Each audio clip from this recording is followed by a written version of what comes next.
మనకు లభించే పలు రకాల మొక్కలకు చెందిన పువ్వుల ధరలు మహా అయితే ఎంత ఉంటాయి? ఉంటే గింటే ₹1000 వరకు కొన్ని పువ్వుల ధర ఉంటుందేమో, అంతేకాని అంతకు మించి ధర ఉంటుందా? ఉండే ఛాన్సే లేదు. ఇలా అనే ఎవరైనా అనుకుంటారు. అయితే నిజానికి కొన్ని పువ్వుల ధర వేలు, లక్షలు కాదు కదా, కోట్లలో ఉంటుంది. అవును, మీరు విన్నది నిజమే. ఇప్పుడు మేం చెప్పబోయే ఓ మొక్కకు చెందిన పువ్వు ధర అక్షరాల 20 కోట్లు. ఏంటి, అవాక్కయ్యారా? అయితే అది ఎక్కడ ఉందో, దాని విశేషాలేంటో ఇప్పుడు తెలుసుకుందాం. చైనా యూచెంగ్ ప్రాంతంలోని తైవాన్ కు చెందిన పూల దుకాణంలో ఓ వ్యాపారి ఐరిస్ జపోనికా అనే జాతికి చెందిన మొక్క పువ్వును అమ్మకానికి పెట్టాడు. దాన్ని అతను వేరే ప్రదేశం నుంచి తెప్పించాడు. ఆ పువ్వు ఖరీదు మన కరెన్సీలో 20 కోట్లు. ఈ అరుదైన పుష్పాన్ని ఆయుర్వేద ఔషధాల తయారీలో వాడతారు. పలు రకాల గాయాలను కూడా ఈ పువ్వు త్వరగా మాంచుతుందట. అంతేకాదు, శ్వాసకోశ సమస్యలకు చక్కని ఔషధంగా ఈ పువ్వు పనిచేస్తుందట. దీంతో పలు దేశాల నుంచి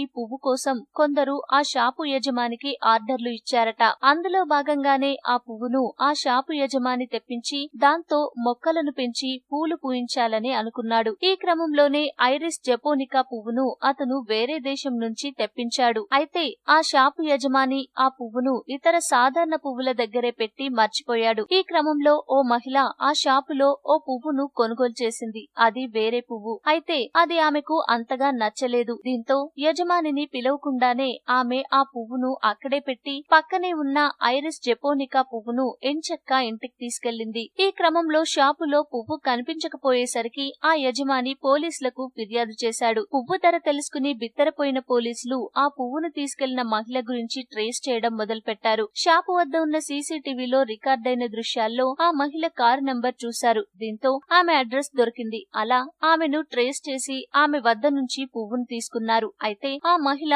పువ్వును పొరపాటుగా తీసుకెళ్లడంతో పోలీసులు షాపు యజమాని అర్థం చేసుకున్నారు. దీంతో వారు ఆమెపై కేసు నమోదు చేయలేదు. అది అసలు కదా. నిజంగా ఆ పువ్వు ఖరీదు 20 కోట్లు అంటే నమ్మలేకుండా ఉన్నాం కదూ. ఈ వీడియో మీకు నచ్చితే లైక్ చేయండి, అందరికీ షేర్ చేయండి, కానీ సబ్స్క్రైబ్ చేయడం మాత్రం మర్చిపోకండి.